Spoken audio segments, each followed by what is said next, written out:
Eu gosto de falar graça e paz porque um dia eu aprendi que quando nós falamos graça e paz não é qualquer graça. É muita graça. E quando nós falamos misericórdia e desejamos misericórdia aos nossos irmãos, é muita misericórdia do Senhor que nós oferecemos aos nossos irmãos amados. Então, mais uma vez, eu quero dizer, com toda a força que existe no meu coração, graça e paz, Pibitaim. Glória a Deus. Meus irmãos, eu fico muito feliz de estar aqui com os irmãos nessa noite. Meu coração se enche de alegria. Eu sou o pastor Gabriel, da Igreja Batista no Jardim Guaraci. E pensei quando o pastor Arídio, obrigado meu irmão, Deus abençoe. Fiquei pensando quando o pastor Arídio falou que veio para cá, ele tinha apenas 13 anos de pastorado, não é, pastor Arídio? E ele falou que estava bem novinho de pastorado. Se ele estava bem novinho com 13 anos, eu que tenho apenas 2 anos de ministério, não sou um embrião ainda. Fico muito feliz também por estar pregando hoje na igreja daquele que tem sido o meu pastor, o meu mentor, pastor Manu. Eu não quero chorar, não sou chorão, não. Já está nesse nível, tá assim porque a gente passou a semana juntos. A gente viajou, foi junto lá para o Multiplique, e foi uma bênção, e falo porque quando ele chegou aqui em São Paulo, através da minha família, do Rodrigo, que já estava aqui na igreja, passou o contato dele para mim, eu mandei mensagem, e a partir daquele dia, a minha vida como pastor tem sido muito diferente. Eu louvo a Deus demais, irmãos, pela vida do pastor Manu. E talvez ele não saiba o quanto eu aprendo com ele e o quanto eu glorifico ao Senhor pela vida dele. Repito, passamos a semana junto lá no Congresso Multiplique, e tanto quanto o Congresso foi uma bênção para as nossas vidas, as conversas, as orientações, as orações, tudo que fizemos juntos, e que ele se dispunha a dedicar esse tempo à nossa vida, certamente contribuíram demais comigo. Por isso, eu deixo essa gratidão a ele e a toda a igreja também. O tema do ano, no aniversário da igreja, é crescer. E esse é um tema muito bom. O tema do mês de aniversário é uma fé que frutifica, não é isso? E o tema para essa noite é temos que plantar. Eu entendi, pela orientação do Espírito Santo, que para crescer é necessário antes plantar. Para frutificar é necessário antes plantar. Então o tema para a nossa noite é temos que plantar. E plantar é a base para o crescimento. Plantar é a base para a frutificação. Por isso,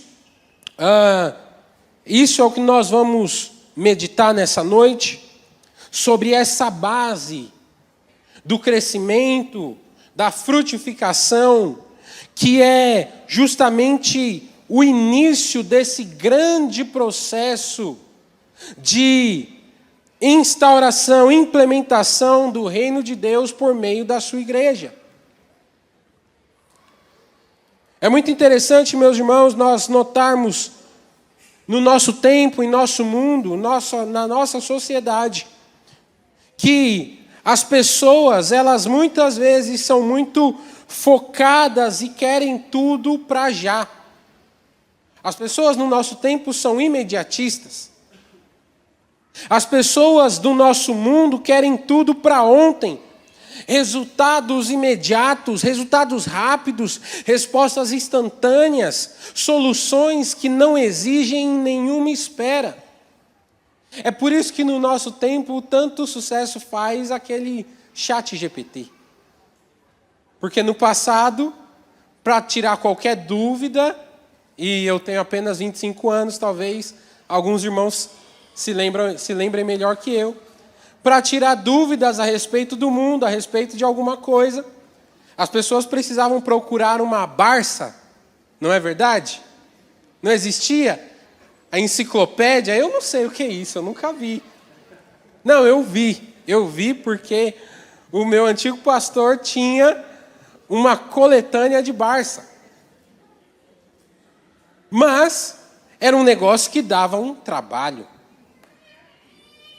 Para se ter alguma notícia do que estava acontecendo, as pessoas precisavam ir até uma banca de jornal, comprar um jornal de papel, e aí tinha as marcas dos jornais, comprava e lia para ver as notícias do dia, o que estava acontecendo.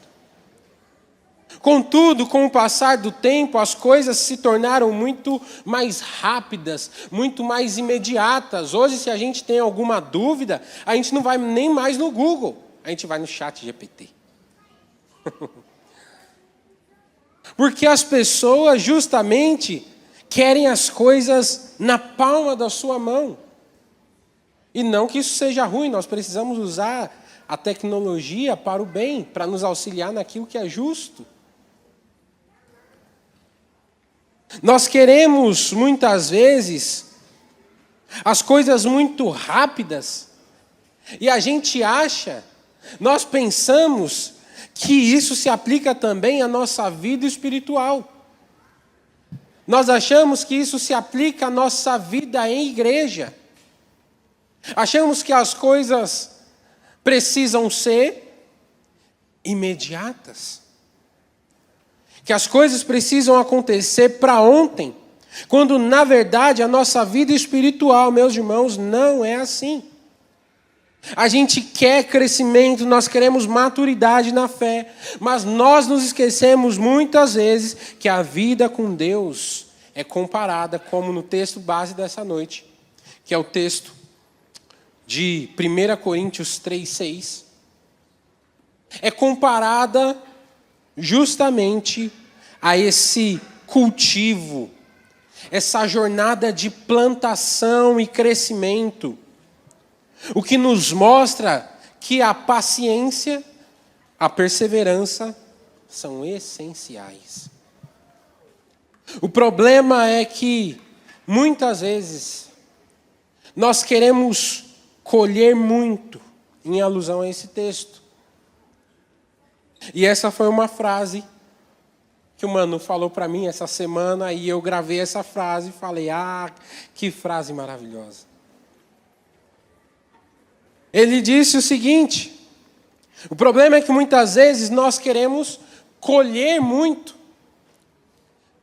Nesse anseio de sermos imediatistas, queremos colher muito, queremos tudo muito rápido, mas a gente, às vezes, planta muito pouco. Não tem como nós colhermos muito se plantarmos pouco, ou se não plantarmos nada. Para nós colhermos muito, é necessário que nós plantemos muito. E Paulo, aqui em sua carta aos Coríntios, usa essa metáfora da agricultura para falar sobre o crescimento espiritual de nossa igreja. Ele diz o seguinte, 1 Coríntios 3:6, eu plantei, Apolo regou, mas Deus foi quem deu o crescimento. Esse versículo, meus irmãos, nos lembra que há um processo em nossa vida espiritual, em nossa igreja, na igreja do Senhor Jesus Cristo. Esse processo consiste em plantação,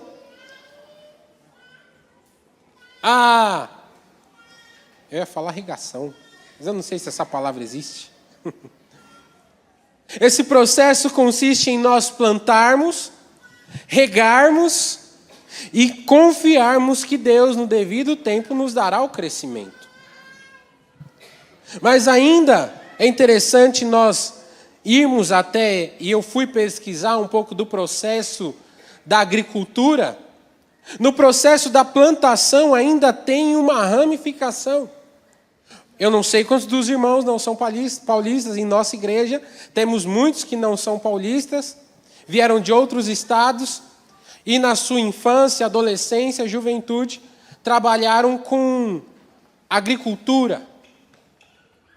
No processo da plantação, o agricultor ele prepara o solo, ele escolhe a semente, ele planta a semente na profundidade certa, porque se for muito fundo, ela sufoca, e se for muito rasa, ela seca. Com a temperatura correta, na luz certa, cobrindo a terra na medida correta, para que depois é que venha regar com água para germinar.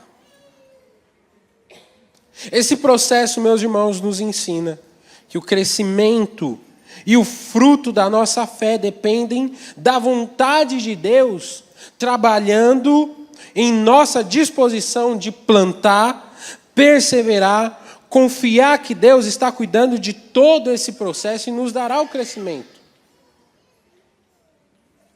Portanto, eu gostaria de pensar em alguns aspectos aqui nesse texto que ele mesmo nos dá sobre o que é e como nós podemos plantar. Hoje a PIB Itaim, eu tenho certeza que colhe muitos frutos do que foi plantado no passado. E a nossa oração e o nosso desejo é que continuemos ainda hoje plantando de forma abundante, para que a colheita seja também abundante. Esse texto nos dá algumas visões do que é e de como nós podemos plantar.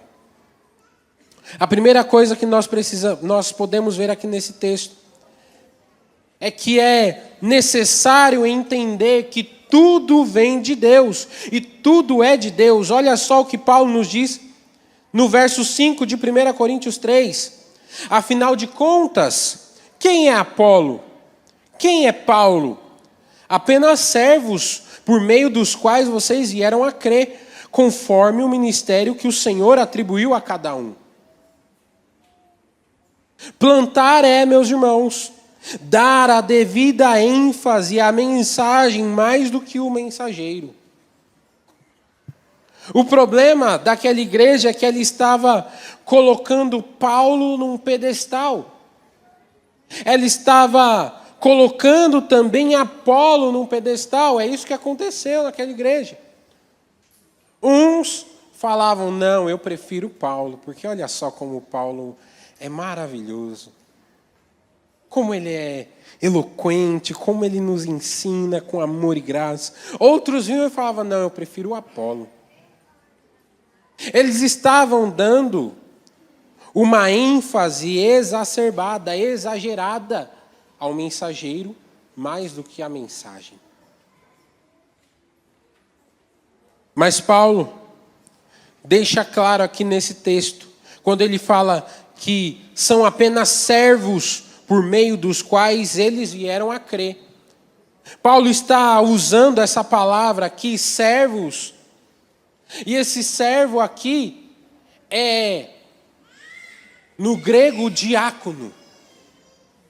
Aquele que serve, literalmente. Aquele que cuida, aquele que oferece, que trabalha em favor do outro.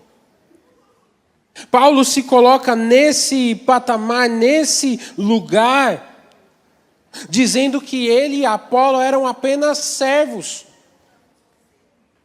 Dizendo que eles eram apenas mordomos, que entregaram aquilo que Deus havia entregado para eles. Eles estavam ensinando, meus irmãos,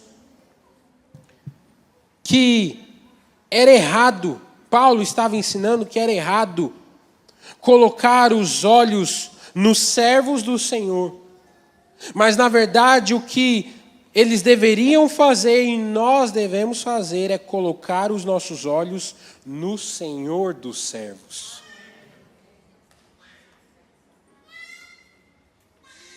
Muitas vezes a gente se decepciona e às vezes a gente se afasta da presença do Senhor porque os nossos olhos não estão no Senhor dos servos. Porque os nossos olhos muitas vezes estão em coisas visíveis, nos servos do Senhor, em coisas passageiras, coisas que não são perfeitas, então podem ser falhas. Nosso coração muitas vezes está focado nas pessoas, nas coisas visíveis mais do que no reino e no rei. É por isso que o autor dos Hebreus nos ensina o seguinte no capítulo 12. Eu vou ler para não errar e peço que se puder colocar ali para lermos juntos. Hebreus capítulo 12, verso 1 e 2. Vamos ler juntos esse texto, igreja? Portanto, também nós, uma vez que estamos rodeados por tão grande nuvem de testemunhas, livremo-nos de tudo que nos atrapalha e do pecado que nos envolve, e corramos com perseverança a corrida proposta para nós. Tendo os olhos fitos em Jesus, autor e consumador da nossa fé, pela alegria que lhe foi proposta, suportou a cruz, ao desprezar a vergonha, e assentou-se à direita do trono de Deus. Esse texto, meus irmãos, esse próprio versículo 2 nos diz que tendo os olhos fixos em Jesus, plantar é não deixar que os olhos percam essa dimensão para o alto, para colocar os olhos em dimensão humana. Os nossos olhos precisam estar sempre fixados em Jesus. Ele é o autor, Ele é quem gera a fé em nosso coração e Ele é quem nos guarda para que essa fé um dia seja consumada.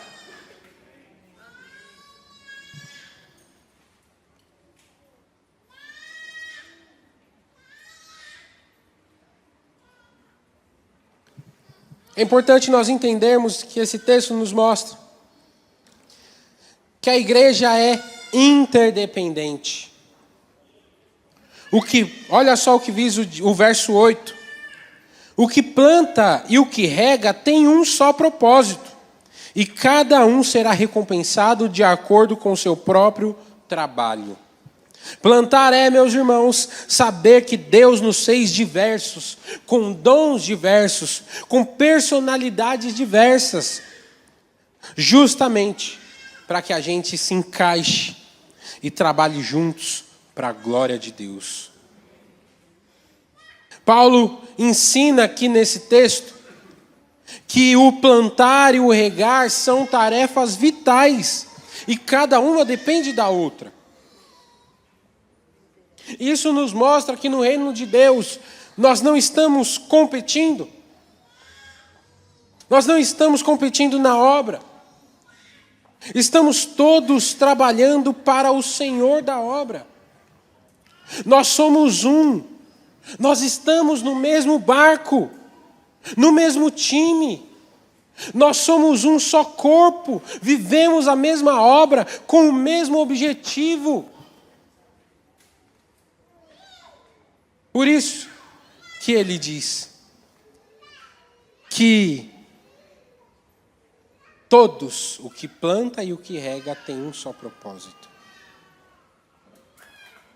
Isso ensina para a gente que não há problema em nós sermos diferentes na igreja de Cristo. E louvado seja o Senhor porque Ele não nos fez iguais. Louvado seja o Senhor, porque as nossas diferenças não nos afastam, elas nos completam. Louvado seja Deus, porque Ele nos fez de uma forma tão maravilhosa, que quando trabalhamos juntos, o que um não vê, o outro vê, e assim a gente vai se ajustando e falando, realmente, meu irmão,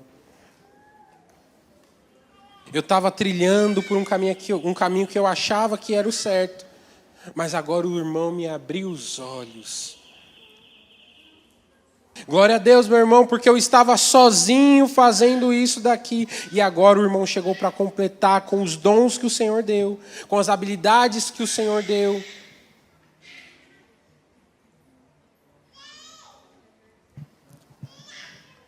Mas Paulo também